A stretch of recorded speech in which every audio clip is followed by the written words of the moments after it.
Chocolate has been important for so many reasons. Before it became chocolate as we know it today, it was used as currency in the form of cacao seeds, what we commonly call cocoa beans. It has been used in sacrifices, it has been used for religious purposes.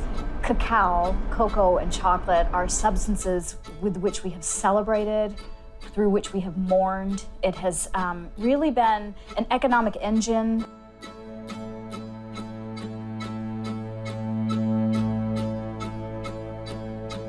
Chocolate is something that some people consider a cheap confection, that they'll scarf down, that costs about 99 cents. That's not something that they really think much about. And then there's this emerging movement toward craft chocolate, toward an understanding that this is a substance with a history, a story, a legacy, a terroir, or a taste of place. And it's a substance to be celebrated. And it's one that is now being created very mindfully by a number of different craft chocolate makers. It's one where the genetics of the bean are being considered in ways they hadn't been before. It's about how this chocolate is made, where it comes from, where these beans come from, who's making these beans. One of the big changes I see that needs to happen in the industry is the perceived value of cocoa beans needs to change.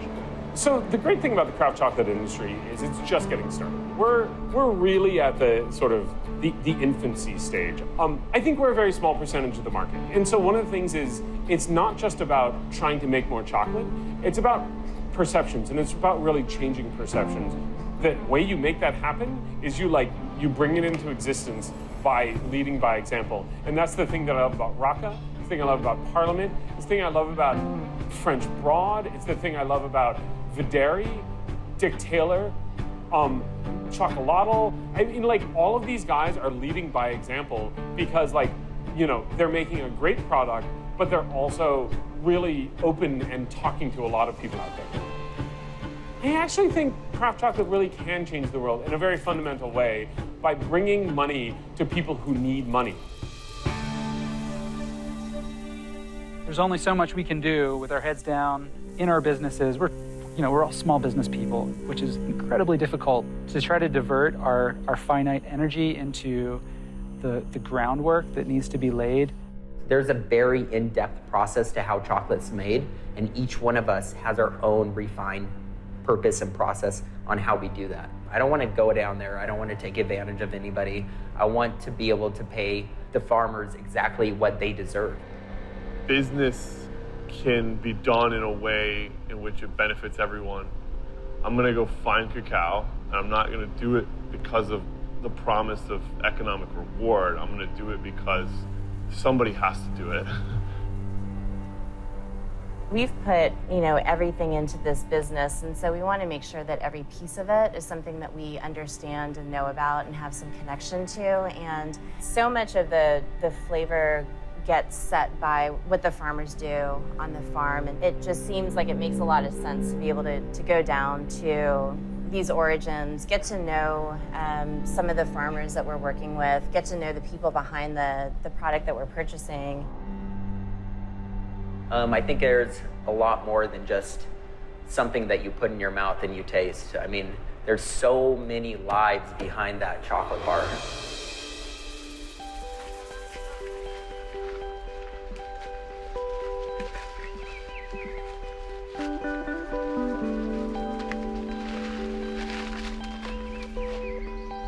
I'm going to change for work now. I have to put my boots on. Tengo que poner mis botas.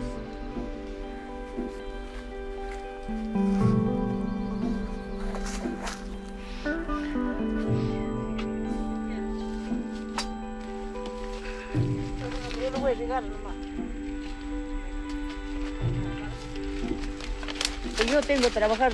I have to work with 3 sacks. Good one, a not so good one, and then the other. That's how I have to work. Selecting organic cacao is a lot of work. If you fumigate everything, you get more out of it, but it's not organic.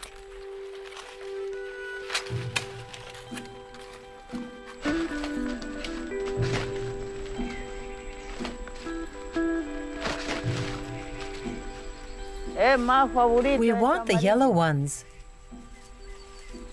because they have the most flavor.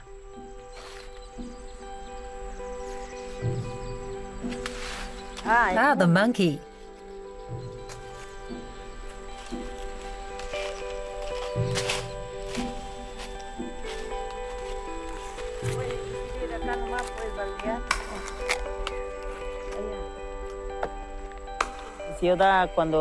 When you are somebody's worker in the city, you have to do what you're told. But here I work on my land, and I decide.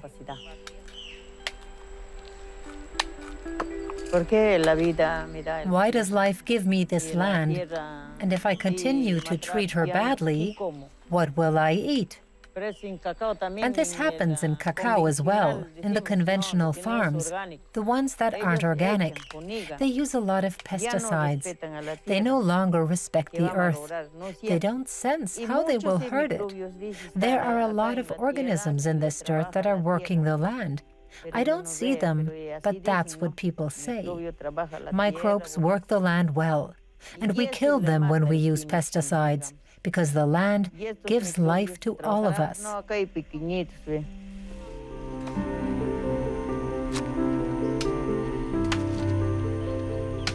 There's a lot of knowledge that it's already being lost.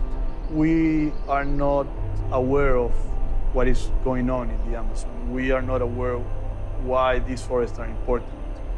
We are not aware why we need to keep the trees standing up. We are not aware of why we should not build dams or contaminate the water. So information is something that we are lacking. We know that food can conquer minds and stomachs and people. So we, through food, we can let people know why the forest, the Amazon forest, it's important.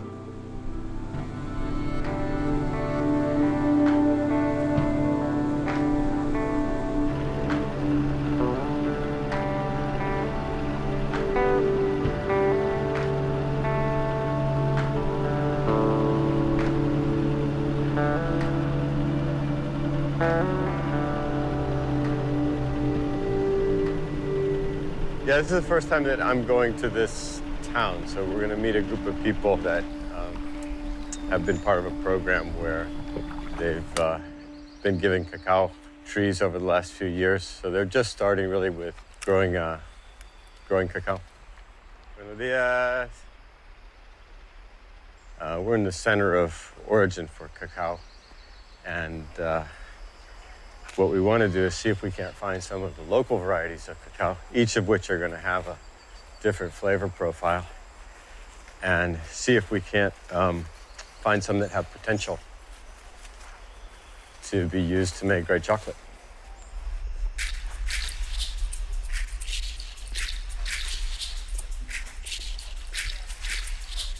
I've done a lot of different things in my life.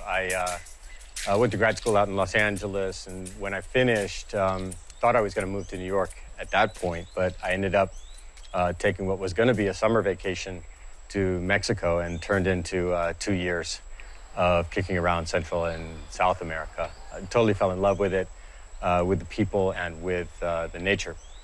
Always had in the back of my mind the idea that I wanted to come back to Latin America and try to do work that would help to save a bit of rainforest. I'd seen a lot of the destruction that had been going on over the years. I work with cacao farmers here in Peru and in many countries.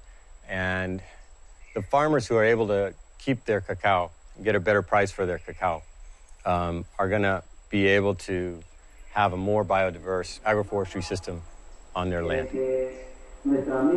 This is our friend Steve, who is visiting our community. Very good. So, our friend Steve also has experience working. Can I speak without the microphone? Yes? Just, I think everyone can hear me, yes? Well, I work with cacao producers in many countries, from Mexico all the way to Bolivia. I'm working to search for native cacao, local cacao, wild cacao, like the kind you have here, okay? What we want to do is see which of these cacaos will work to make a good chocolate. We're here in the middle of cacao's country of origin. Cacao comes from the Amazon region. So if we could find a good cacao here, it would be unique. We also want to protect the plants because, after all, they're yours. But you have to realize it won't happen from one day to the next. First, we need to check the quality. Then we need fermentation boxes and to learn to ferment well. You can have the best cacao in the world, but if it isn't well fermented, it isn't worth anything. Can I reuse the cocoa beans? Sure. Cross-pollination is just another technique, and you can use it with a lot of cacao pods. Who has wild cacao on their land? These are very old cacao. Un palo alto. Está todo bien. So this guy's going to take us to his chakra, where he says he has an old cacao tree. So we're going to see what kind of cacao he has. Hopefully it's something that might be interesting.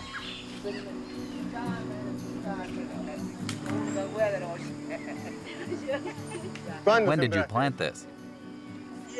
Yeah, 2007. 2007 is very old. I see, I see. What does the pod look like when it is ripe? Do you have one that is ready? There's a ripe one right there. Where is a ripe one? I want to see. But are you sure it's the same as this one? Look at this pod. Is it the same as this one? Does it have a point like this? No, I haven't checked. See, that's what we have to know, because it could be a different one. It will taste different. This one is a little different. You can see it's smoother. Does it have a slender neck? Look at this one. It has one like that. Can we go over there?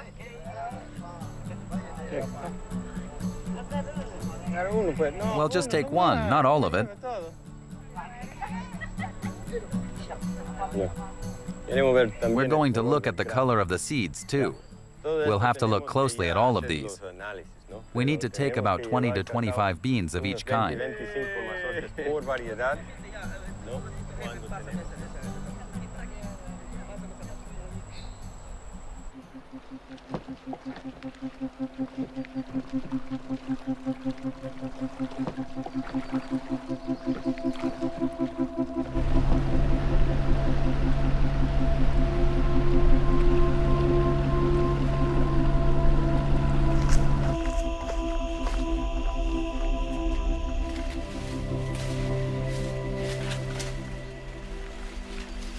Where did you get the seed for this tree?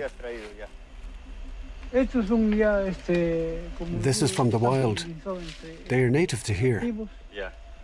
All of these trees here are 38 years old. All of these on this hectare are the same. Let's go picking. Now let's try it.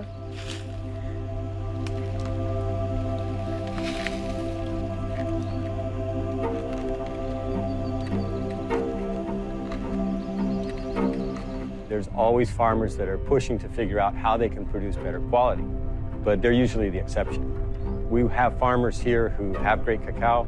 I have chocolate makers coming next week who want to buy that cacao.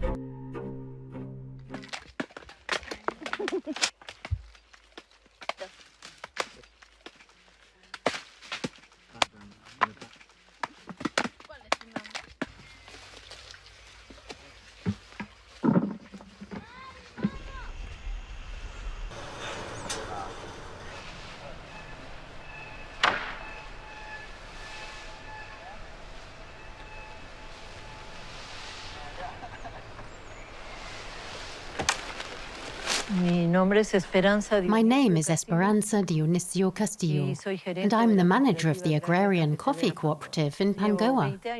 I have been at the co-op for 20 years. My goal since I joined the cooperative was not to be here for so many years. When I joined, it was for 1 year. However, I stayed for so many years because we had to investigate how best to sell our products. And in order to sell better, we have joined the fair trade market. And that's what we want with the craft chocolate makers, who can pay us better and who understand us. They are small businesses, and we are as well, with small-scale producers working through the cooperative, which brings us together. Because the market price goes up and down, sometimes the price is so low that the farmer simply cuts down the cacao and plants bananas, but they continue to be poor. Each member has about 1 or 2 hectares. They are small producers. They are not big producers.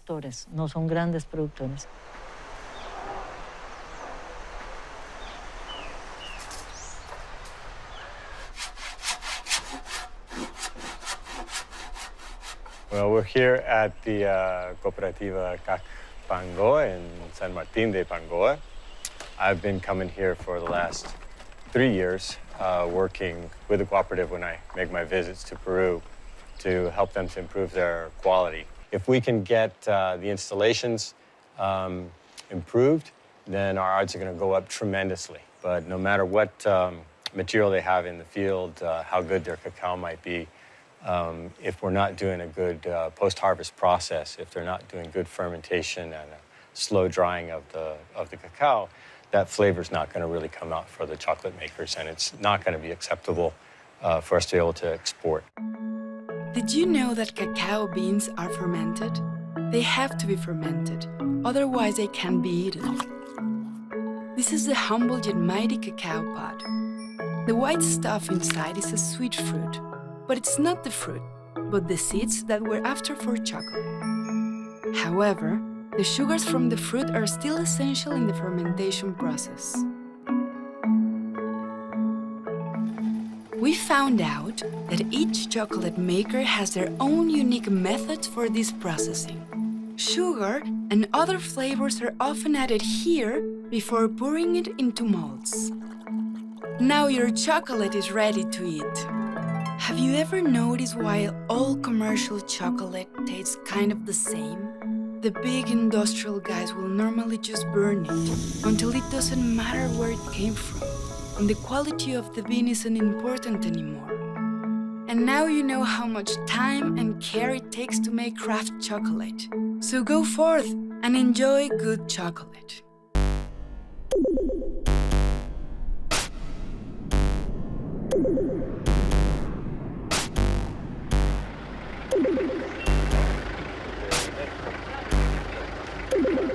Traveling with Dan and Nate and Ryan, I mean, all 3 of those guys are so great. They're so generous with their knowledge, and so...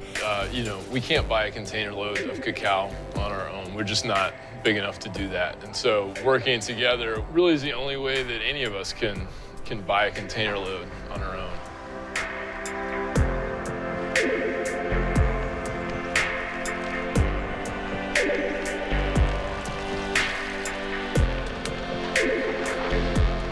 So I'm much more optimistic than I was initially thinking I'd be upon the visit. It was really great to hear all the steps that they've been taking to separate out beans. We were talking about what color tarps were going to be best for insulating the boxes overnight here when it gets pretty cold. We were talking about how many days it should be before you start to see lines in the beans. We were talking about how many days the beans should sit in the top boxes, buckets versus bags for storing wet cacao. And these are sort of the nuanced questions that are really gonna push this forward and take them to a new level and better help us understand what the ideal way for them to process cacao is gonna be. Oh, that's looking good. That's looking really good.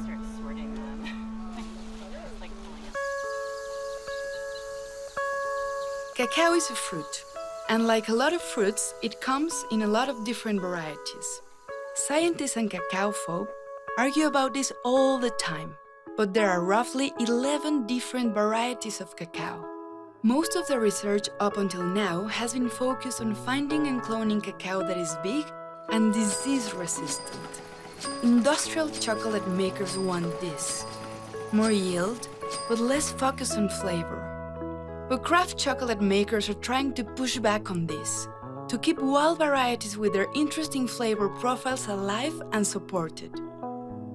The Upper Amazon basin in Peru contains the largest amount of heirloom varieties of cacao, which leads many scientists to believe that all cacao could have originated from here. Rare and wild cacao is found in the rainforest, but as the rainforest is disappearing, so are these heirloom varieties. Cacao does its best when it's growing under the rainforest canopy, in the shade of the already existing trees. This makes it such a great crop because, unlike so many other fruits, vegetables, and livestock, you don't need to cut down the original rainforest for it to survive.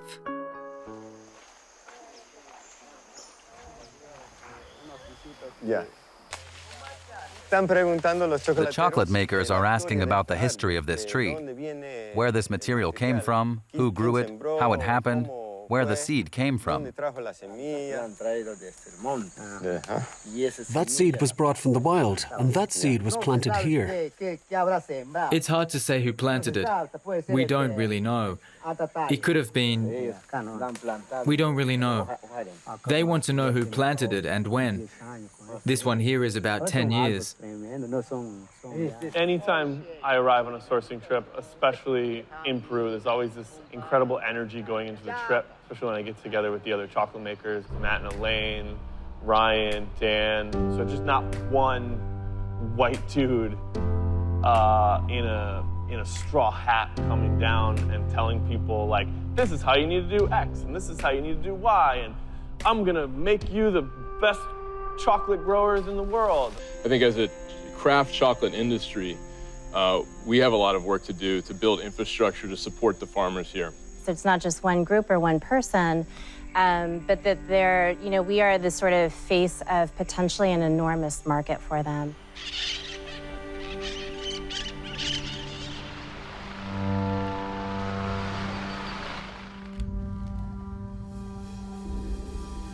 The Amazon is the highest biodiverse place on Earth. It's also the place where we have the huge forests there, which are helping us to maintain carbon dioxide from being released into the atmosphere. If we were to pick the worst place on Earth to grow plantation crops, it would be here in the Amazon.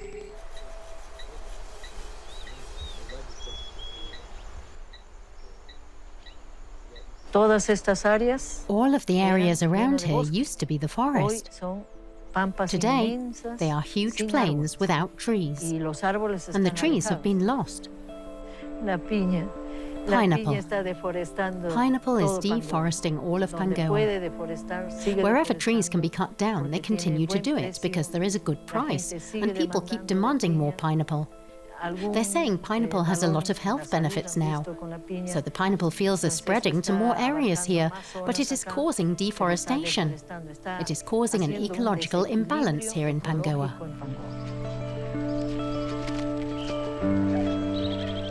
With the cacao, we are trying to recuperate some humidity in this environment that is so dry that will eventually end up being a desert.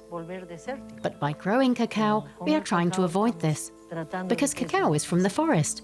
It is native to the forest.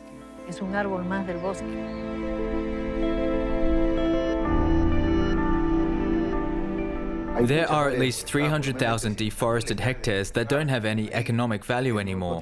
So these areas need to be reforested within a forestry system in which cacao plays a primary role. Cacao works well in agroforestry systems. As of 2-3 years ago, we have approximately 25,000 productive hectares in the Ucayali region.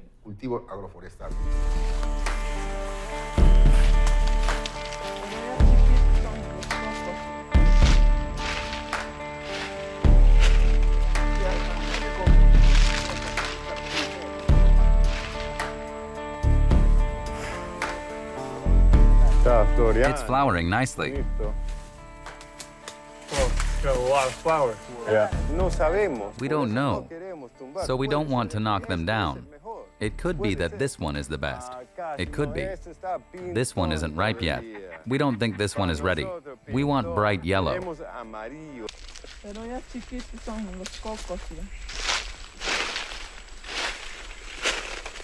This is her father's. Look at this. Look at this. Where is the tree?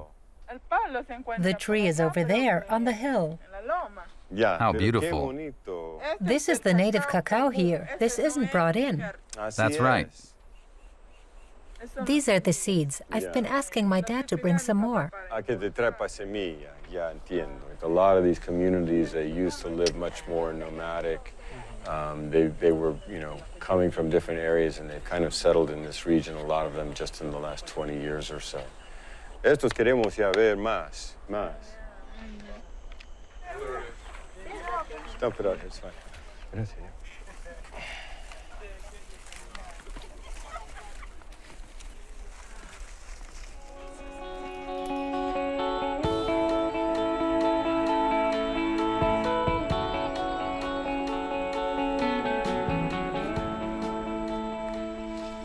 Whoa, 2 of them. Look at those guys. Those guys are full of them.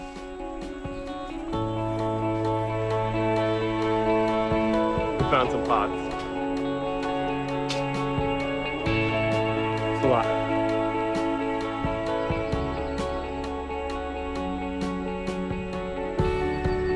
So 42, 43. We don't know how many exactly. Well, I know, but there were 30 from the other. So we don't know exactly how many. So let's pretend we have 43. 44. 44.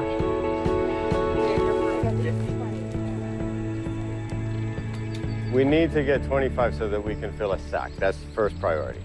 What do you mean? Oh, we're going to get more than 25. Exactly. We've got a sample of a single variety here, which is awesome.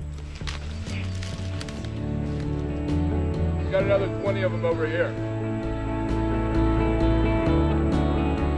We have here enough to produce a sample of this single variety cacao nativo from here, which is fantastic. We've been trying to get it now for the last couple of weeks and haven't come on a tree with enough pods.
So this is our main variety. Okay.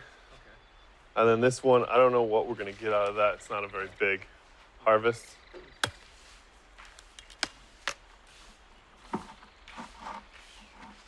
Look at that, guys. 3 whacks. Pretty good. I mean, it's germinated, but... How much you can be able to buy Gets approached by a lot of folks. Yeah, it might be all bad tomorrow. We're going to get anything out of this, guys. In the U.S., I made a deal with them. So the pods got a little too hot sitting on the balcony in Atalaya, but there wasn't much of a choice. That's what we had. So we're looking at a decrease in the sugars in the pulp, and we're looking at the beans starting to oxidize. Some of them are even starting to germinate. And to top it off, the cacao that was supposed to come in today to the fermentery here is not coming in till tomorrow. So we have to let these sit out for another at least 12 hours. As of right now, it doesn't look good. And that's sort of been the theme of this trip, is that we just really don't know until we get somewhere And once again, here we are, arriving somewhere else with our samples. We can't do the thing that we want to do. First step is to get them up here for training, and maybe that's the next step to take is, can Steve identify somebody on the ground who can come up here for a training, see a real fermentation process, in operation, and then take that knowledge back and implement it on the ground? Yeah, I think that's a great first step.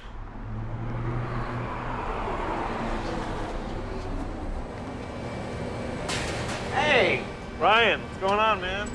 How you doing? Good. What's happening? Not much. It's cool. What's that? These are our samples. Oh my God. Those big sacks that we took on the plane. This is all the beans that we got out of those big sacks. At least we can maybe get something out of it. Yeah, we can at least maybe do a roast. So we got 2 samples. Yeah, this is 2 How many samples. pounds of each? Oh, I don't know. Like less than 2 pounds of each. A lot less than I thought. So this one is from the woman who had the basket of pods that we bought from her. Oh, okay. And these are the ones that we all harvested from the tree, like in the jungle. Let's cut one open. Yeah. There we go. Some good coloring. And you can see the shell wall coming away from the bean itself. Yup. It's got a lot going on. It Fermentation's not perfect, which we knew it wasn't going It to be. mellows out though really quickly at the end. Yeah. That looks good. Yeah, it's got good color to it. Wow. At the end of the day, like what Rocca's trying to do, and I think what a lot of other craft chocolate companies are trying to do, is we're trying to do business. And one of the messages that we want to get out there is that business can be done in a way in which it benefits everyone, in a way in which everyone involved feels like they're respected and part of the process. I guess I've always been someone who's been able to see through hypocrisy. And you see that in the way a lot of people try to do good in some of the places that I've visited, where it's not 100% about helping people or about necessarily doing good, but it occasionally comes from a place of guilt or a place of self-fulfillment. And I don't really think that, to me, it's really about that. It's about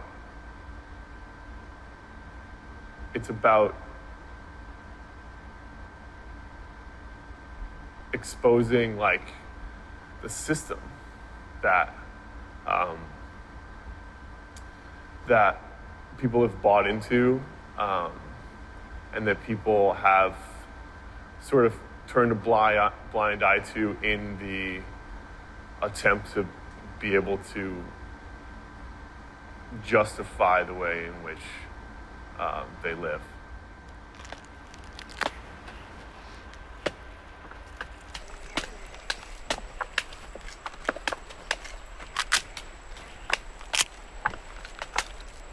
I feel sad because I work so hard just to be able to eat.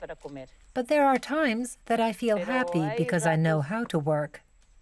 But while working on the land, you can still study. I want to go and study international business. That's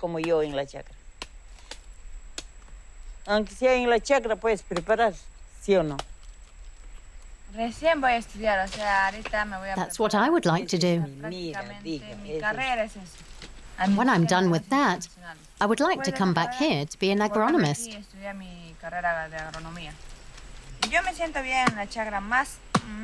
I will miss it a lot when I leave.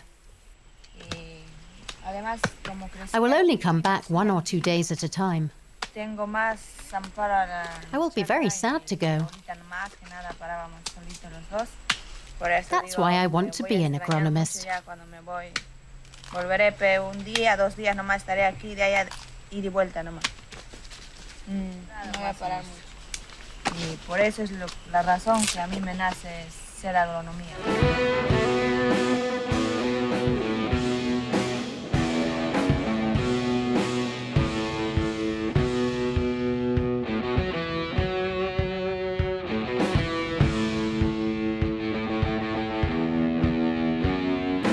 Hey, what's going on? You made it. How are you? Bring the beans? I did. Let's make some chocolate. Let's do it.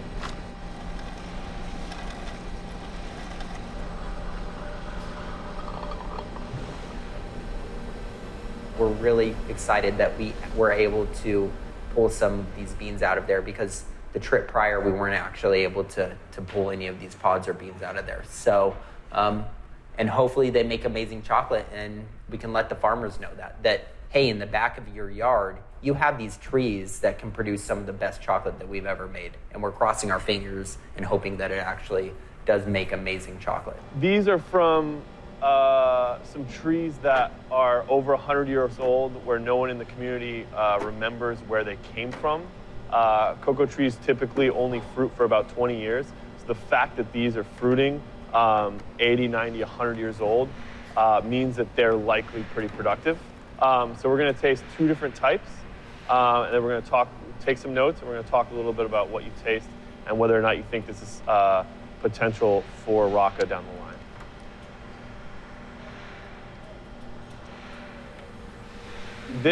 This represents about like 85, 90 pounds of pods.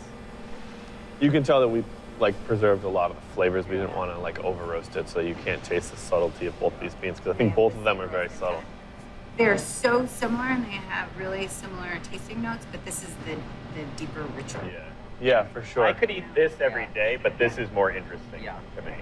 Is this something that you guys would want to see Rocca spend time and energy and finances in trying to get these beans to market and trying to get them into our factory to use on a more consistent basis? Yeah. I mean, I think if we didn't, it would be hugely disappointing now that I've tasted these. And the whole purpose of tasting it is so that we can back that up with actual interest in the beans instead of being like, oh, plant these, they're great. Now we actually know that we can go back down there, talk to the people that we met with and let them know, hey, the chocolate from these old trees you have is really, really good, and it's really important that you don't cut these trees down.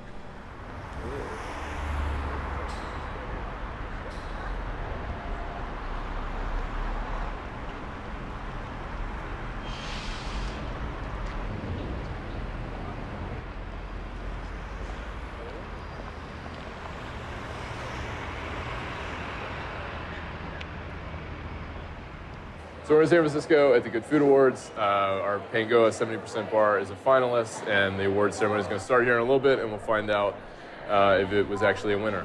The Good Food Awards is an annual recognition of the top producers of small crafted food in a lot of different categories, looking towards sustainability and transparency in the supply chain. And on the way over, Elaine and I were talking about camping on the Urubamba River and Esperanza and the farmers at Pangoa, and Steve, who right now is, I think, down in Colombia somewhere, probably camping in the rainforest looking for cacao. And there's so many steps and so many people involved in this 3-year-long process to get here that just being nominated is great, and will hopefully help to tell that story and to bring more awareness to everything that goes into making a bar of chocolate. And then, winning would obviously be great too. And it is, at the end of the day, it's just a chocolate bar. But I think the whole point is that we're not making chocolate just because it's chocolate. It's really about the people that are involved in it. And there's so many people that were involved in making this bar. And so, I don't know, I just feel like we're here on behalf of them. Yeah.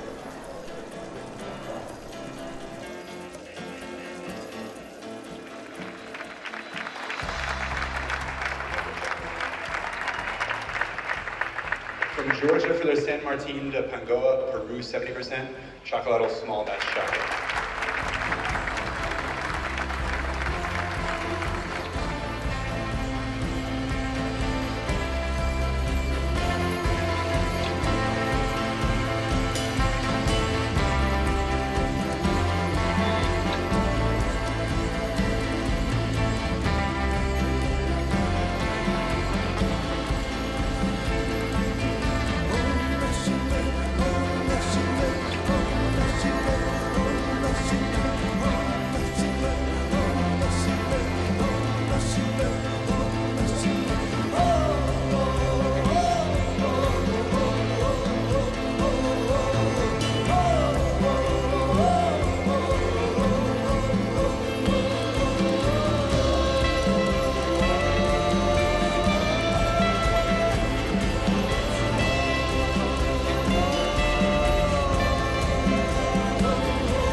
got a lot of work to do. You know, I'm realistic about the amount of impact that we're able to make.